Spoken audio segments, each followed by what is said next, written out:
ನೋಡಿ, ರಾಜ್ಯದಲ್ಲಿ ಈಗ ಅನೇಕ ಜಿಲ್ಲೆಗಳಲ್ಲಿ ಮೈಕ್ರೋ ಫೈನಾನ್ಸ್ ನ ಹಾವಳಿ ಹೆಚ್ಚಾಗ್ತಾ ಇದೆ. ಹೀಗಾಗಿ ದಂಪತಿ ಸೇರಿದಂತೆ ಅನೇಕರು ಆತ್ಮಹತ್ಯೆಗೆ ಶರಣಾಗ್ತಾ ಇದ್ದಾರೆ. ಈ ಕಿರುಕುಳದಿಂದ ಬೇಸತ್ತಿರುವಂತಹ ಮಹಿಳೆಯರು ಕೂಡ ಈಗಾಗಲೇ ಮಾಂಗಲ್ಯ ಸರ ಉಳಿಸಿ ಅನ್ನುವಂತ ಅಭಿಯಾನ ಕೂಡ ಶುರು ಮಾಡ್ಕೊಂಡಿದ್ದಾರೆ.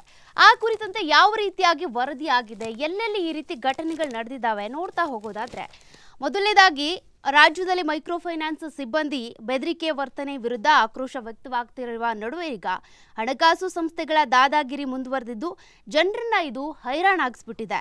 ಹೀಗಾಗಿ ಸಾಲ ನೀಡಿದವರ ಕಿರುಕುಳದಿಂದಾಗಿ ರಾಜ್ಯದಲ್ಲಿ ಮತ್ತೆ 2 ಸಾವು ಸಂಭವಿಸಿದಾವೆ. ಎಲ್ಲೆಲ್ಲಿ ಅಂತ ನೋಡೋದಾದ್ರೆ, ಹಾನಗಲ್ನ ಕೊಪ್ಪರಿಸಿಕೊಪ್ಪದಲ್ಲಿ ಮೈಕ್ರೋ ಫೈನಾನ್ಸ್ ಸಿಬ್ಬಂದಿ ಕಿರುಕುಳ ತಡ್ಕೊಳ್ಳೋದಕ್ಕಾಗದೆ ಊರನ್ನೇ ತೊರೆದಿದ್ದಾರೆ ಸಾವಿತ್ರಮ್ಮ. ಸಂಬಂಧಿಯ ಆಶ್ರಯದಲ್ಲಿ ಇದ್ದಾರೆ ಸಾವಿತ್ರಮ್ಮ. ಜೊತೆಗೆ ಈಗಾಗಲೇ ಕಂಪ್ಲೇಂಟ್ ಕೂಡ ಮಾಡಿದ್ದಾರೆ. ಇನ್ನು ಫೈನಾನ್ಸ್ ಕಿರುಕುಳ ತಾಳಲಾರದೆ ಸಲೂನ್ ಮಾರಿ ಊರನ್ನೇ ಬಿಟ್ಟಿದ್ದಾರೆ ಶಿವಮೊಗ್ಗದ ಶ್ರೀನಿವಾಸ್ ಅನ್ನುವಂಥ ವ್ಯಕ್ತಿ. ಈ ಪರಿಣಾಮ ಇದೀಗ ಅದೇ ಸಲೂನ್ನಲ್ಲಿ ತಂದೆ ಕೆಲಸ ಮಾಡ್ತಾ ಇದ್ದಾರೆ.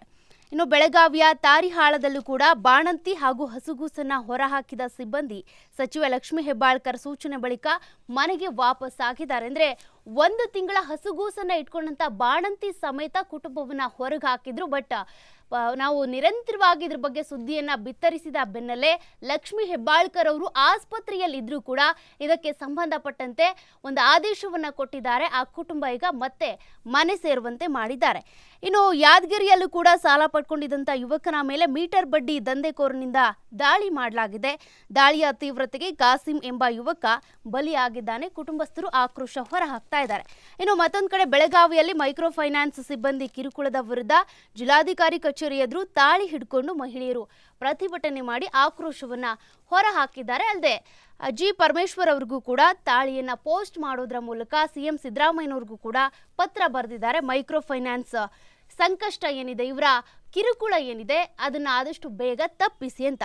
ಹಾಗಾಗಿ ಈಗ 2 ಸಾವನ್ನಪ್ಪಿರೋದ್ರಿಂದ ಆದಷ್ಟು ಬೇಗ ಕಡಿವಾಣ ಹಾಕಬೇಕು ಅಂತ ಈಗ ಸರ್ಕಾರ ಒಂದಷ್ಟು ತೀರ್ಮಾನ ತೆಗೆದುಕೊಂಡಿದೆ. ಇವತ್ತು ಸಭೆ ಕೂಡ ಇದೆ, ನೋಡೋಣ ಏನಾಗುತ್ತೆ ಅಂತ. ಈ ಹಾವೇರಿ ಜಿಲ್ಲೆ ಬಂಕಾಪುರದಲ್ಲಿ ಮೈಕ್ರೋ ಫೈನಾನ್ಸ್ಗಳ ಕಿರುಕುಳ ತಡ್ಕೊಳ್ಳೋದಕ್ಕಾಗದೆ ಕಿರಾಣಿ ಅಂಗಡಿ ಮಾಲೀಕ ಆಗಿರುವಂಥ ನಾಗಪ್ಪ ಪುಟ್ಟಪ್ಪ ಗುಂಜಾಳ್ ಇವರು ಕೂಡ ನೇಣಿಗೆ ಶರಣಾಗಿದ್ದಾರೆ.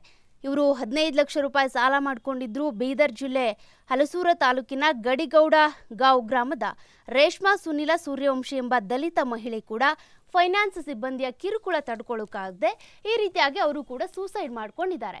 ಹಾಗಾದ್ರೆ ಪದೇ ಪದೇ ಈ ರೀತಿಯಾಗಿ ಮೈಕ್ರೋ ಫೈನಾನ್ಸ್ ಸಂಸ್ಥೆಗಳಿಂದ ಕಿರುಕುಳಗಳಾಗ್ತಾ ಇದೆ, ದೌರ್ಜನ್ಯ ಆಗ್ತಾ ಇದೆ. ಸಾಲ ತೀರಿಸಲಿಲ್ಲ ಅನ್ನುವಂಥ ಕಾರಣಕ್ಕೆ ಮನೆ ಬಿಡಿಸ್ತಿದ್ದಾರೆ, ದೌರ್ಜನ್ಯ ಮಾಡ್ತಿದ್ದಾರೆ, ಅವರ ಹತ್ರ ಇದ್ದಂಥ ಒಂದಷ್ಟು ವಸ್ತುಗಳನ್ನ ವಶಕ್ಕೆ ಪಡ್ಕೊಳ್ತಿದ್ದಾರೆ. ಹಾಗಾಗಿ ಇವರಿಗೀಗ ಬ್ರೇಕ್ ಹಾಕಬೇಕು ಅನ್ನುವಂಥ ಕಾರಣಕ್ಕೆ ಸರ್ಕಾರ ತೀರ್ಮಾನ ತೆಗೆದುಕೊಳ್ಳೋಕೆ ಮುಂದಾಗ್ತಾ ಇದೆ.